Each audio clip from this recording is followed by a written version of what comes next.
Saludos, queridos siervos. Un gusto poder estar una vez más en este estudio número 2 del tema titulado La Iglesia y los dones del Espíritu.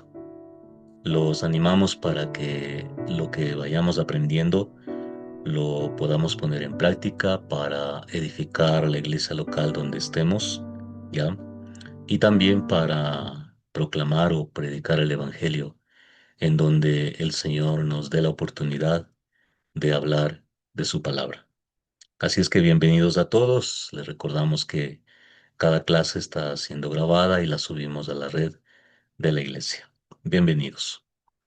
Continuamos con el tema que hemos estado meditando la semana pasada y habíamos quedado en este punto de cómo termina el libro de los Hechos. Y como hemos analizado brevemente, habíamos partido de Hechos capítulo uno versos verso 8, Hechos 1:8.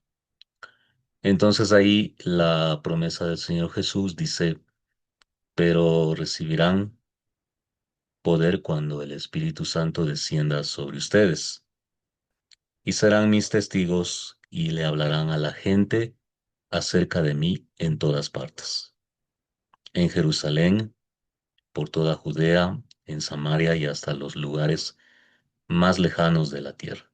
Ya. Aquí podemos decir que tenemos el bosquejo del libro de los Hechos, ¿sí?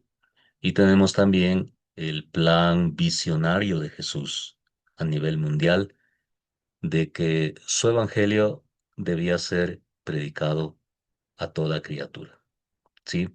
En todos los lugares, a toda criatura, ¿ya? Entonces, partiendo de este texto, aquí tenemos el modelo de un bosquejo, ¿sí? Basado en Hechos 1:8. Tenemos en el libro de los Hechos, el capítulo 1, versos 1 al 8, un prólogo, una palabra introductoria, y luego tenemos, siguiendo Hechos 1:8, el testimonio a Jerusalén, la iglesia predicando el Evangelio en Jerusalén.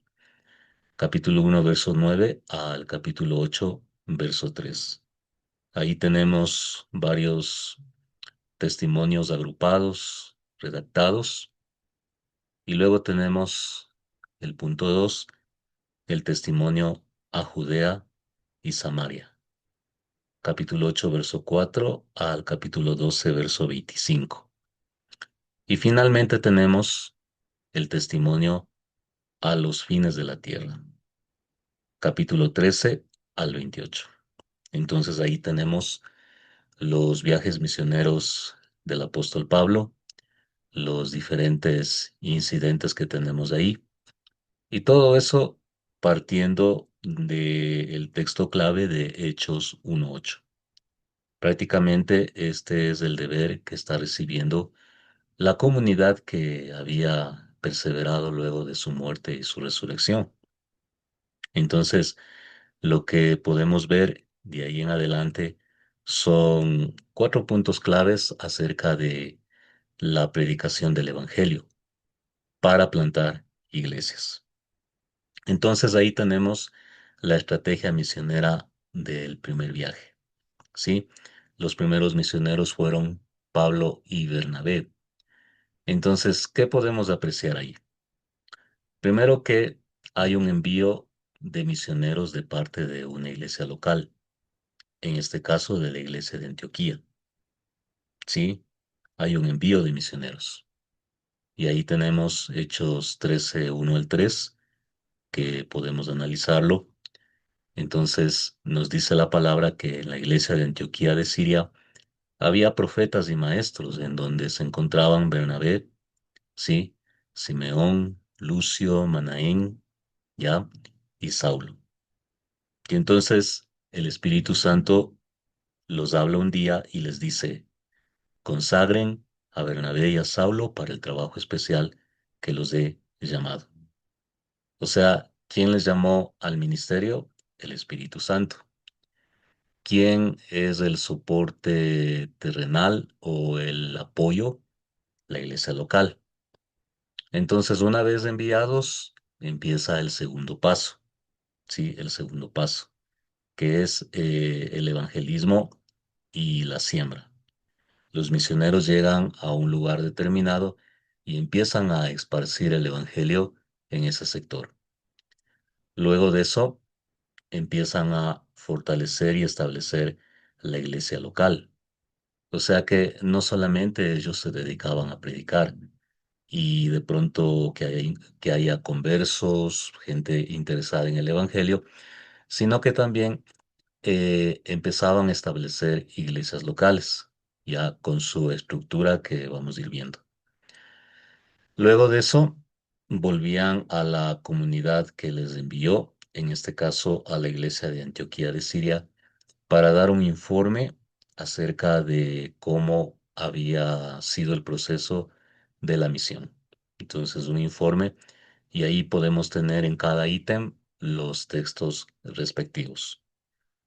Entonces, lo que quiero ir enfatizando, como el tema global es la iglesia y los dones del Espíritu, es entender que la vida de la iglesia, el liderazgo de la iglesia, el avance de la iglesia, no se trata solamente de un grupo colegiado de personas.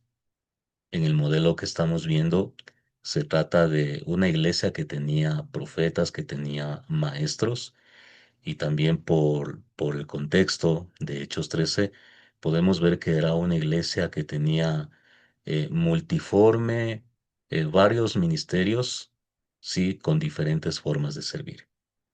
Entonces, en este caso, en la iglesia de Antioquía de Siria, había un crecimiento fenomenal de la iglesia, de creyentes. Y entonces ellos son usados para que sean la plataforma de envío para los dos primeros misioneros foráneos que nos registra la escritura, de Pablo y de Bernabé. Entonces, muy interesante, muy importante, muy clave que tomemos en cuenta que desde la misma fundación de la iglesia no se concibió a hombres dotados de un poder más especial que los demás, ¿sí?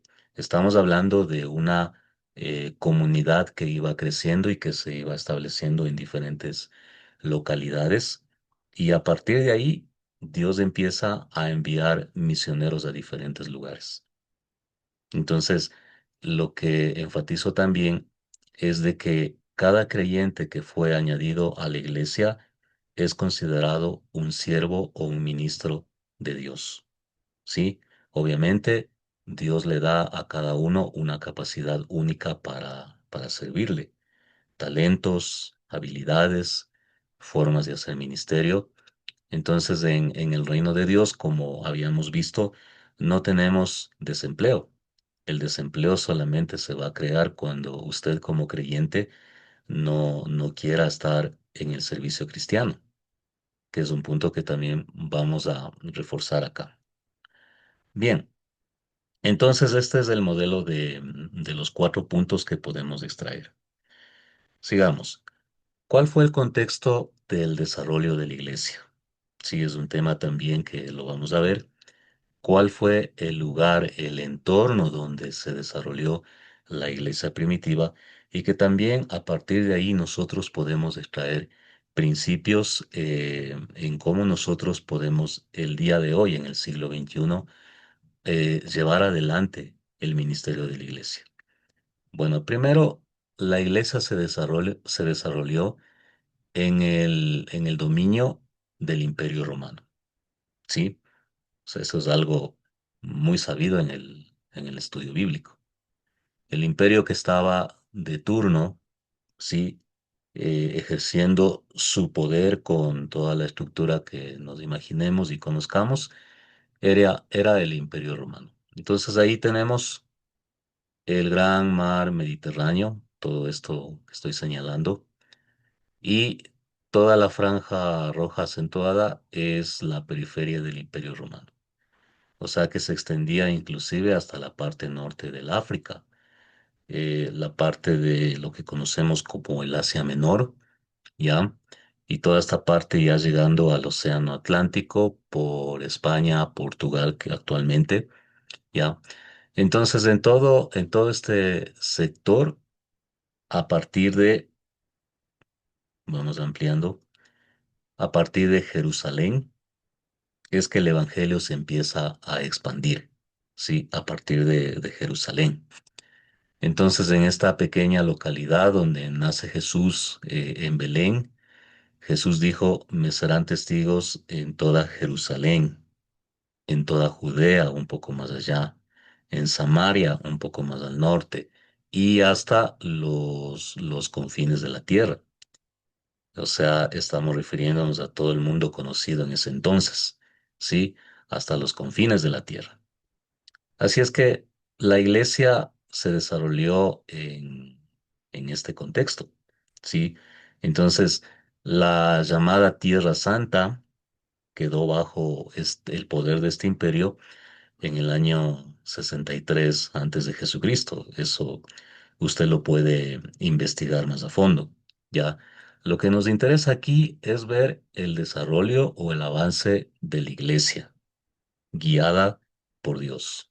Entonces, el contexto del Imperio Romano es que era una población mayormente idolátrica y mundana.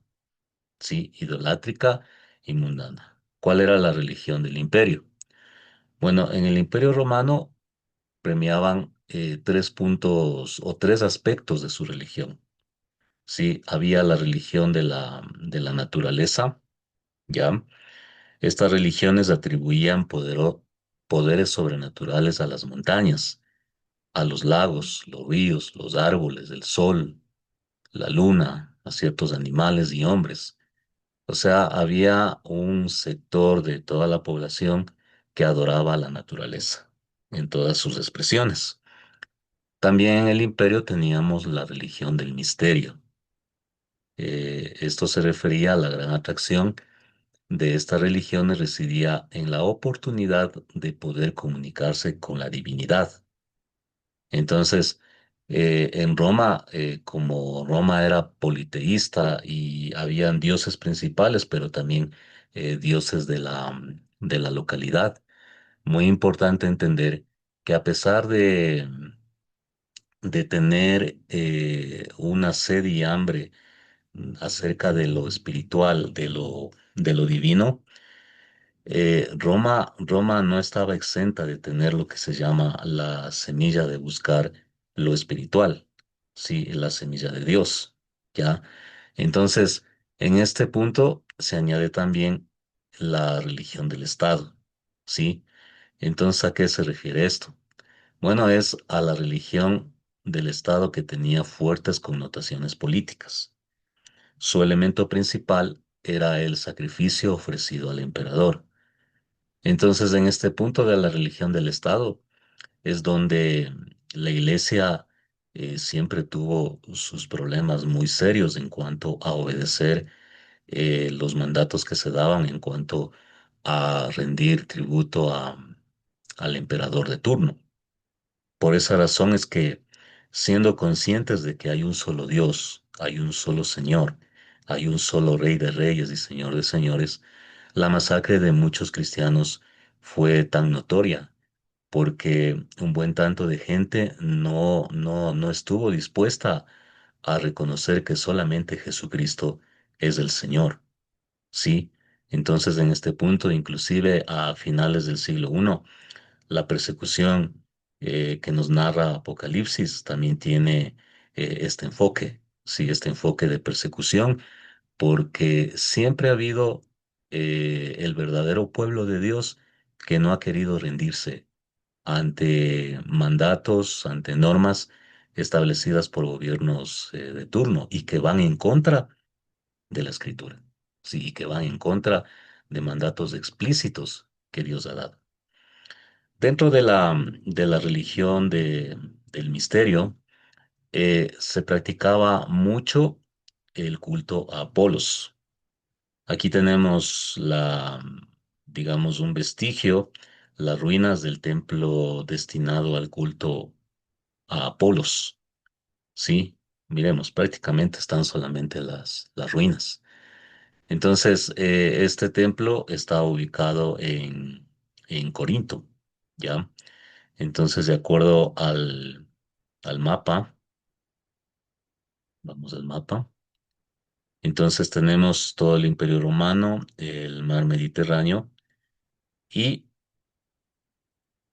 aquí tenemos los varios lugares. Miren, Esparta, Atenas, Salónica, ya tenemos aquí Éfeso, ya. Entonces en estos lugares era adorado Apolos, sí, Apolos.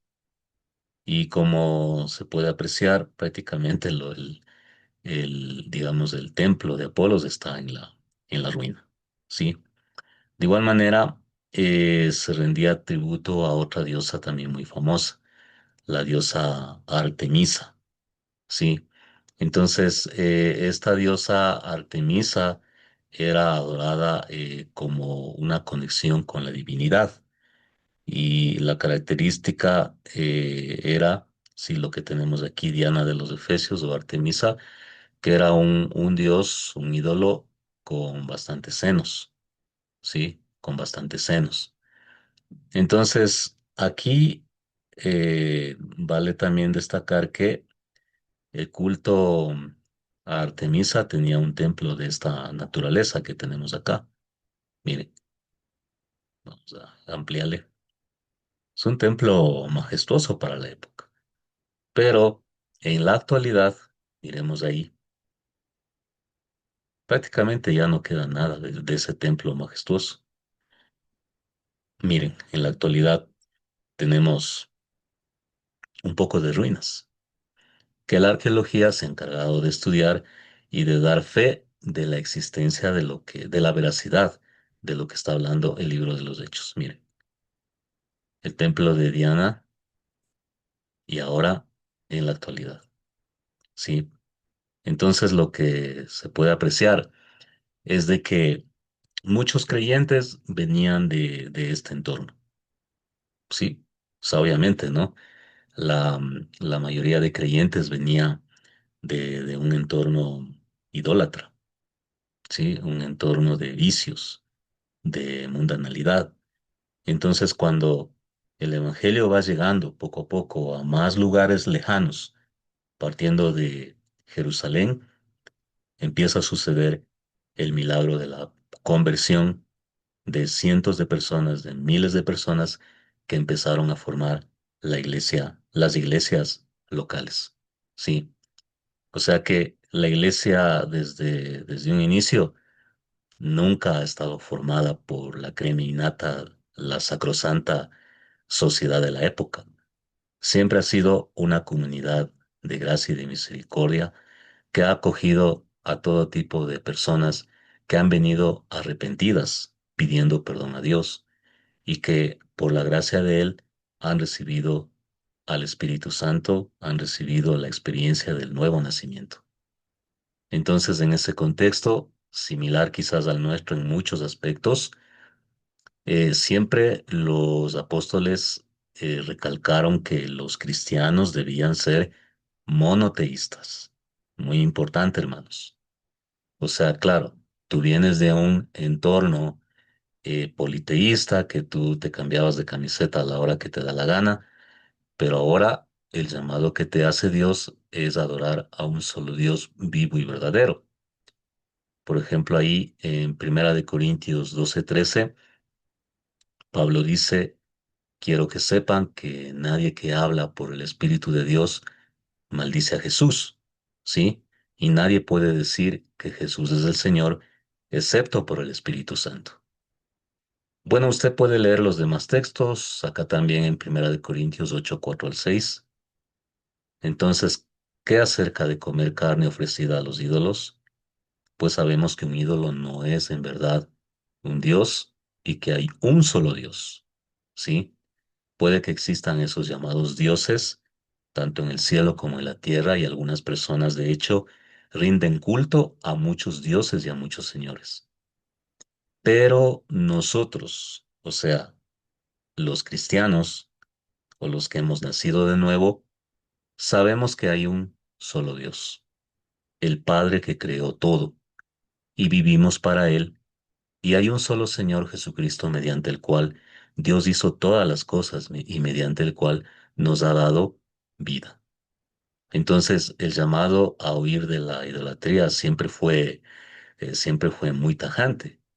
Primera de Corintios 5:21 dice, queridos hijos, aléjense de todo lo que pueda ocupar el lugar del corazón de Dios.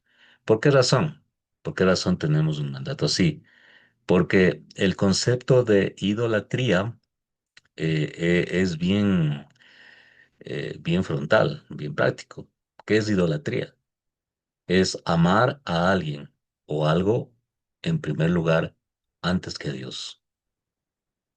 Entonces no solamente es estar frente a una estatua de cualquier material que haya sido construido, sino todo aquello, puede ser persona, una actividad, algo material, que ocupa el primer lugar antes que Dios, eso ya es la práctica de la idolatría. Conforme fue avanzando la iglesia, también vamos a ver este aspecto, se fue formando lo que hoy llamamos el Nuevo Testamento, ¿sí? Conforme avanzó la iglesia. O sea, el Nuevo Testamento, los 27 libros son el producto, ¿sí? Son el producto de el ministerio apostólico, obviamente dirigido por el Espíritu Santo. Entonces, conforme avanzaba la iglesia, ¿qué es lo que pasaba? Habían problemas, había gente que quería dirigir la iglesia de una manera no correcta, también habían enseñanzas falsas que querían introducirse a la iglesia. En fin, la iglesia, a más de tener o convivir en un contexto idólatra, mundano, también tenía este tipo de ataques que usaba el enemigo para tratar de destruirla, ¿ya? Pero conforme avanzaba, lo que podemos apreciar es que el Espíritu Santo fue inspirando los escritos que hoy conocemos como el Nuevo Testamento. Entonces aquí en esta gráfica que también les voy a compartir junto al video publicado en las redes, por favor, ahí que sigan el enlace y pueden bajar esto. Miren cómo tenemos el progreso de la revelación del Nuevo Testamento. Tenemos acá la columna del libro, la fecha aproximada en que se escribió y el autor. Entonces, se considera al libro de Santiago como el primer libro escrito en la década del año 40, la década de los 40, ¿ya? Y ahí van apareciendo los demás libros, Gálatas, Mateo, etcétera, etcétera. O sea, lo que nos da a entender de que el orden en el que están puestos, ubicados los libros en el Nuevo Testamento es una cuestión temática, más no cronológica, ¿ya? Entonces, siendo el último libro en ser escrito, fue el libro de Apocalipsis hacia finales del siglo I, por el año 94 al 96. Entonces, esos libros fueron siendo aceptados como palabra inspirada por Dios. Ahora, ¿qué enfatizaba cada libro? Vamos a ver esta gráfica. ¿Qué enfatizaba cada libro? Tenemos los evangelios sinópticos, Mateo, Marcos, Lucas y Juan. Cuando dice sinópticos, se está refiriendo a los evangelios que tienen un testimonio parecido, ¿ya? Sinópticos desde una misma óptica. Y el evangelio de Juan, que si bien es cierto, habla del mismo personaje, pero se diferencia sustancialmente con la forma en cómo escriben los otros tres apóstoles. ¿Ya? Luego tenemos el libro histórico, Hechos, que nos habla acerca del establecimiento de la iglesia y sus 30 primeros años de historia. ¿Sí? En ese contexto del avance de la iglesia se escribieron las epístolas. Tenemos las epístolas paulinas, ¿sí? 13, perdón, tenemos las epístolas paulinas, 3 epístolas y las epístolas generales, 8. En total, 21 epístolas y al final, Apocalipsis, el libro profético. Entonces, el personaje central de aquí, de todos los 27 libros, es el Señor Jesucristo. Sí, es el Señor Jesucristo. El Nuevo Testamento nos da testimonio acerca de la obra de Jesucristo. Nos habla de su nacimiento, de su desarrollo ministerial, nos habla del establecimiento de la iglesia, el avance, el crecimiento de la iglesia y también la escritura de las diferentes epístolas con varios propósitos. Instrucción, ya, instrucción doctrinal, exhortación y fortaleza. Entonces, esos 3 factores o propósitos son comunes en todas las epístolas. Todas las epístolas fueron escritas para instruir a los creyentes en la sana doctrina. Fueron escritas para exhortar o corregir algún error que estaba surgiendo en una comunidad particular. Y 3, para dar palabra de ánimo. Sí, para dar palabra de ánimo. Entonces, cada epístola cumple un propósito y nace en la realidad humana de la iglesia. Ahora, si alguien pregunta, ¿por qué es importante congregarme? Bueno, solamente mira cuántas epístolas hay. Y las epístolas fueron dadas a comunidades o iglesias locales, en donde se reía, se lloraba, se enojaba, se ofendían, se pedían perdón, ya otra vez se ofendía, se pedía perdón, un hermano caía, un hermano ahora ya no quiere ni congregarse, otro hermano está en victoria, otro hermano está fiel. Entonces, en esa realidad humana, en esa realidad de ovejas, es lo que el ministerio de la iglesia, con todas sus imperfecciones o bemoles, fue avanzando en su misión dada por Jesucristo. ¿Ya? Entonces el Nuevo Testamento tiene esa connotación. La fe se desarrollaba o se desarrolló en el contexto terrenal, repito, con líderes, con miembros imperfectos en proceso de perfección y santidad. Los fundadores son humanos con debilidades, pero capacitados con el poder de Dios. Inclusive los mismos apóstoles no es que tenían un nivel espiritual angelical, seguían siendo humanos, pero lo que nos enfatiza el Nuevo Testamento es que fueron capacitados por el Santo Espíritu de Dios para llevar a cabo su rol. Otro punto que se destaca es que la iglesia está en continuo proceso de madurez. Sí, esto, hermanos, tenemos que tener en cuenta porque a veces podemos llegar a idealizar a una iglesia que ni el mismo Nuevo Testamento la idealiza, ¿sí? Entonces, si usted llega a una comunidad eclesiástica, no espere que no va a haber problemas. No va a haber problemas si usted solo va a calentar bancas. O sea, ahí todo es amor. Pero si usted se introduce, se mete y empieza a trabajar con los pastores, los líderes, con las maestras, empieza a ser un siervo activo, usted va a empezar a ver los puntos negros de esa congregación. Pero ese es el diseño que Dios ha hecho. Entonces nuestra responsabilidad como creyentes es seguir el diseño y el proceso que Dios ha establecido. Recordando o sea, teniendo presente otra vez la definición de la iglesia, diríamos que es la iglesia. Bueno, la iglesia es la comunidad de todos los creyentes del Nuevo Testamento, ¿sí? Que han sido unidos por el lazo de la fe y de la acción regeneradora del Espíritu Santo, de una manera vital a Jesucristo. Sí, entonces cuando la iglesia empezó, o sea, continuó con el ministerio, se le asignaron varios nombres. Aquí tenemos con sus citas, por favor, que usted lo estudie, lo lea ya en su tiempo devocional.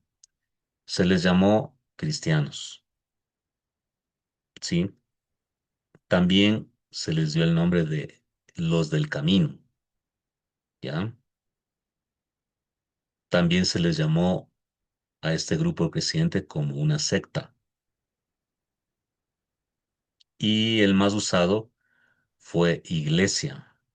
Y junto a este, también a este nuevo grupo se le llamó Iglesia de Dios. Entonces, para referirse a este grupo que adoraba a Dios, miren, tenemos estos varios nombres que se usan en el contexto neotestamentario, ¿ya? Quizás el más despectivo es este, secta. O sea, se les consideraba un grupo que se había separado de la ortodoxia judía, ¿sí? O sea, era un grupo no querido porque empezaba a enseñar cosas en las cuales nosotros no estamos de acuerdo, ¿ya? Ahora, lo que no implica el término iglesia, lo que enfatizamos en la clase uno, el término iglesia no implica un edificio, eso debe estar bien claro. Tampoco implica una denominación o un estado o un país. El término iglesia apunta al grupo de personas de carne y hueso con todas sus debilidades que han reconocido a Jesús como su Señor y Salvador, que han nacido de nuevo, que se congregan, sí, que tratan de ir creciendo en el amor de Dios. En eso se entiende el término iglesia, pero jamás como un edificio que se ha construido, ¿ya? Bien, ¿cuál es la relación entre Cristo y la iglesia? La iglesia parte de la misión y comisión de Jesús. O sea, ¿por qué empezó a existir la iglesia? Por la misión y comisión de Jesús. Esto lo vimos Mateo 28, 19 y 20. Sí, a ver, aquí está mal. Perdón. Mateo 28. Ya. ¿Cuál es la comisión de Jesús? Vayan y hagan discípulos de todas las naciones. Bauticen, enseñen. Bauticen, enseñen. Y en Hechos 1:8, que ya lo leímos, ustedes serán mis testigos en toda Jerusalén, Judea, Samaria y hasta los lugares más lejanos. Entonces, el ministerio de la iglesia se fundamenta en su muerte y resurrección. Lo que la iglesia predicó desde sus inicios fue que Jesucristo ha resucitado, pero no que ha resucitado solamente en espíritu, sino que ha resucitado y tiene un cuerpo. Lo pudimos ver, lo pudimos tocar y ahora está a la derecha de Dios Padre. Entonces, el tema de la resurrección fue el puntal predominante en la nueva doctrina que les llamaban al grupo de cristianos, ¿ya? Sin la resurrección no se puede hablar de cristianismo, ¿sí? Es prácticamente el tema que predicaron predominantemente los apóstoles y es la prédica que nosotros debemos continuar predicando a la gente el día de hoy.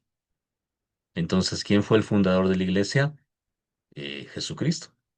Mateo 16:18, ¿sí?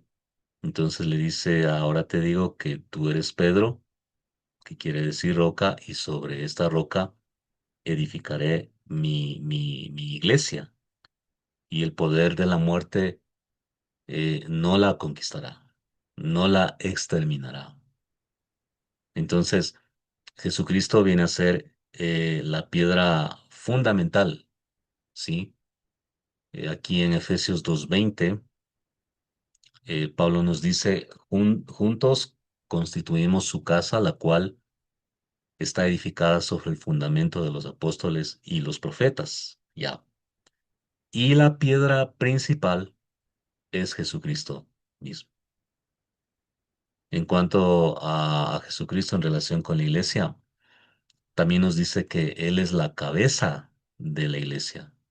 Efesios 5:23, porque el marido es la cabeza de su esposa, como Cristo es cabeza de la iglesia. ¿Sí?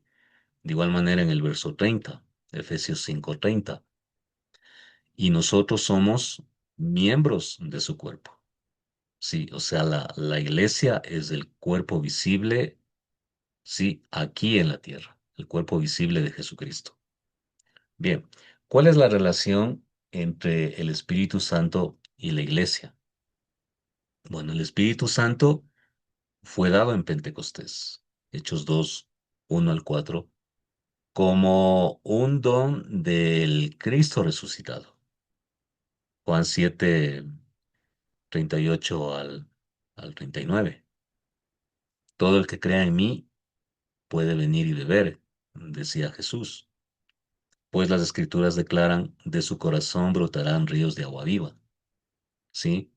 Con la expresión agua viva se refería al Espíritu, el cual le daría a todo el que creyera en él. Pero el Espíritu aún no había sido dado porque Jesús todavía no había entrado en su gloria. ¿Ya?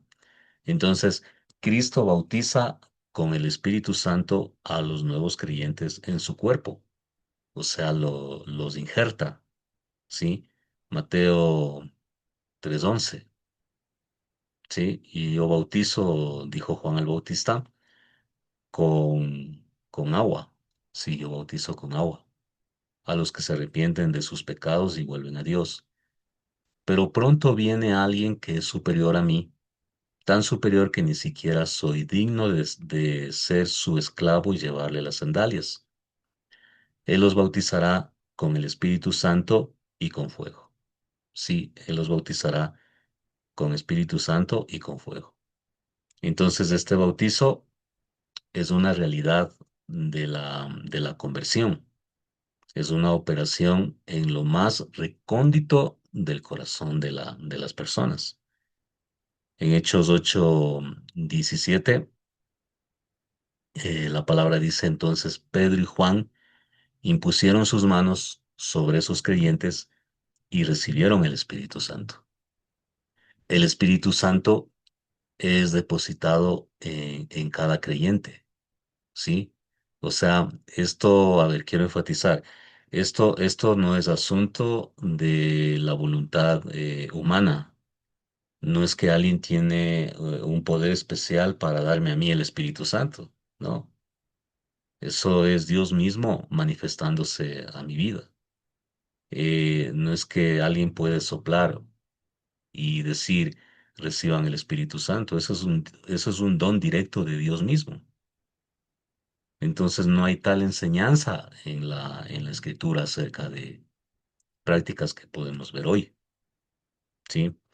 El Espíritu Santo es depositado en cada creyente. Romanos 8:9. Pero ustedes no están dominados por su naturaleza pecaminosa. Son controlados por el Espíritu si el Espíritu de Dios vive en ustedes.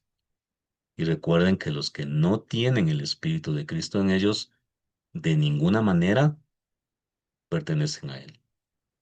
Entonces, en la Escritura vamos a ver este juego de palabras, ¿no? Son controlados por el Espíritu, pero en el mismo verso dice Espíritu de Cristo también, ¿sí? Entonces el Espíritu de Cristo es dado a cada creyente, ¿sí? es dado a cada creyente. Solo hay un espíritu y un cuerpo. Aquí tenemos un comentario. Solo hay un espíritu y un cuerpo, pero el cuerpo tiene muchos miembros. Para decirlo de otra manera, el cuerpo es uno, pero el cuerpo no es un solo miembro. O sea, tiene muchos miembros, pero todos somos miembros de un solo cuerpo. Entonces, en el momento en que yo ataco o causo división, no estoy haciéndolo con la directriz que Dios ha establecido. Estoy yéndome en contra del cuerpo al que yo pertenezco. El Espíritu Santo fue quien capacitó y guió a la iglesia en su misión profética. Podemos ver en Hechos 9:31.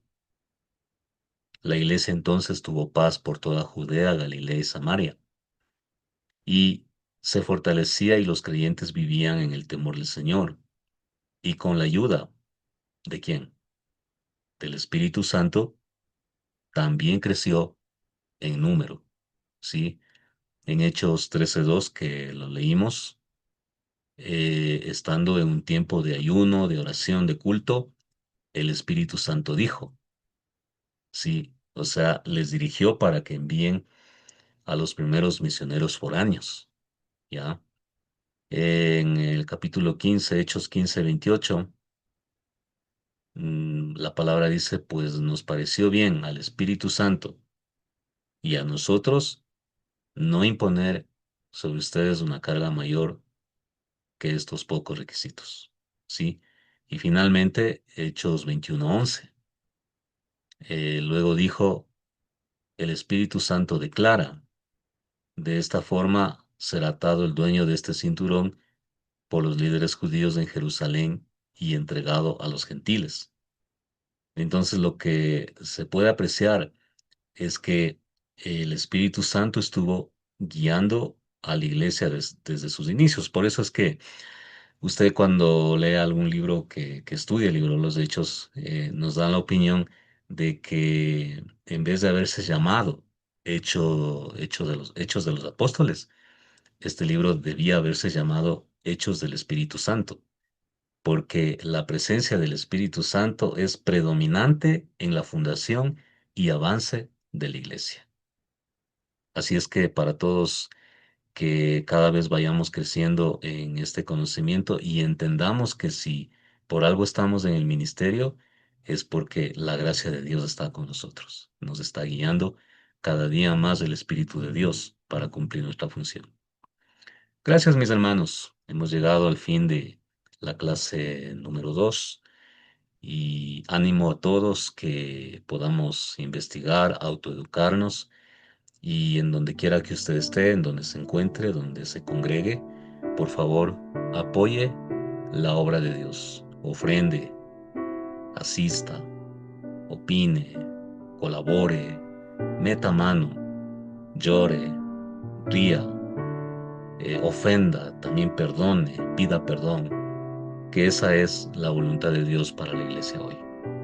Que el Señor nos bendiga, nos vemos en la clase 3.